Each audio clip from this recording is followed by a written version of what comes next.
I have to say that the £270 Motorola One Vision impresses right out of the box, with an unusual 21:9 form factor that really works in the hand in terms of holdability. It's not just about watching cinematic 21:9 video content. In fact, that's not very good because of the outrageously oversized cutout in the display for the front camera. But don't worry too much, since 2:1 and 16:9 content is all fine and doesn't worry the cutout at all.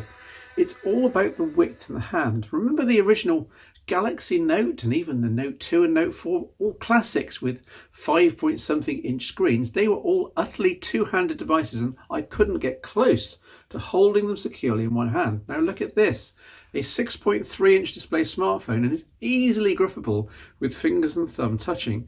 And this is with the inbox supplied TPU case fitted. Surely this is the way phones should go. No one really minds the height as long as the width is kept under control. Scale the One Vision up slightly, or indeed some of the new Sonys, and you could easily have a 7-inch diagonal display in a phone that could still be held and gripped securely in one hand. In my last top 5 phones was this, the Motorola G7 Plus, but you can see the visual difference here, the One Vision on the left. It feels more futuristic and natural. It's not just marketing hype. It's a difference you can see and feel. Anyway, on with the One Vision. The latter word refers to the focus, pun intended, on imaging. Though I'm not sure that Motorola has got all its camera ducks in a row here. With back-to-back tests against other likely contenders, the One Vision came in just about last, with its 12-megapixel pixel bin photos from the Sony 48-megapixel sensor lacking clarity and with way too much noise reduction and edge enhancement. You know, the usual mistake every smartphone manufacturer makes at first, until users rise up and force changes to the image processing in an update.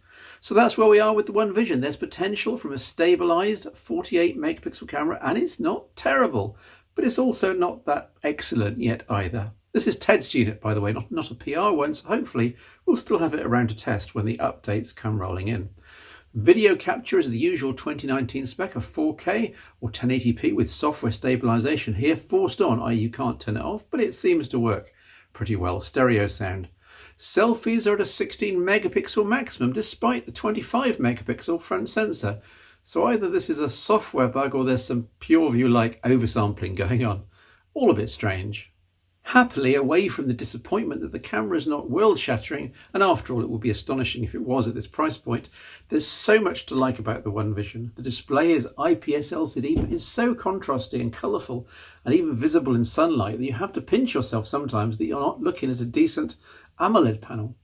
Inside there's the very odd choice of a Samsung Exynos 9609 chip. Exynos, rather than the equivalent Qualcomm processor. Maybe Motorola picked up a job lot really cheap from Samsung. 4GB of RAM driving the 1080p display is fine, and there wasn't any lag as I whizzed through applications. 128GB of storage plus micro SD if you don't use that second slot for a second SIM. All very welcome at this price point. It means you don't have to compromise in terms of what media to keep locally. Plus, Motorola puts in full USB on the go via the Type-C port for plugging in other, even storage accessories. Add in 15-watt, i.e. 3 amps fast charging, about the sweet spot. I don't trust faster charging systems not to start damaging my phone batteries. And a large 3500 mAh cell, and the One Vision seems to pitch everything just about perfectly. The software is Android One with updates pushed by Google, so the One Vision is effectively a cheaper Pixel with a different camera system and some useful Motorola twist and shake extras as demoed here. Plus a gesture system for navigation, which really should be on the Pixels. Google, are you listening? Just a slim pill, swipe left on it for back, swipe right for last app, swipe up for recent apps and the app drawer. It's so tantalisingly close to what Google is doing on the Pixels and an Android Q, and yet this is better. How can Google itself keep running rings around a superior solution that they themselves are pushing out updates for? It beggars belief. In any case, well done to Motorola. There's no always-on display on the LCD screen here for power reasons probably, but the slightest lift or jog and time, date and power and notification icons appear, the latter for sliding up onto open if your phone isn't locked.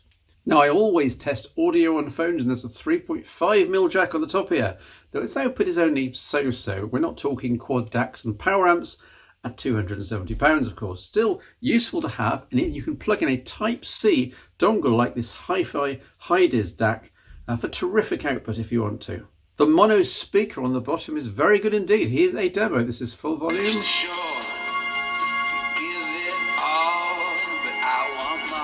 It's a shame it wasn't paired with the left channel or tweeter up top for at least faux stereo, but it's more than fine, especially at this price. That's their U2 recently at the BBC. Motorola claims IP52 rating for the One Vision, i.e. water repellent. That's the usual nano coating inside, I suspect. It'll be fine in the rain and maybe even for an accidental drop and immediate retrieval in the sink, but no guarantee. Still, again at £270, it's not the end of the world damaged in water, surely? In summary, I love the One Vision from Motorola. It feels right, it looks right, and it, well, costs right. Terrific value, incredibly well pitched balance of decent specifications, and the only disappointment is that the marquee feature, the pixel binned 48 megapixel camera, currently underperforms. Still, with monthly updates for a couple of years, surely Motorola can tweak the algorithms, and sooner rather than later.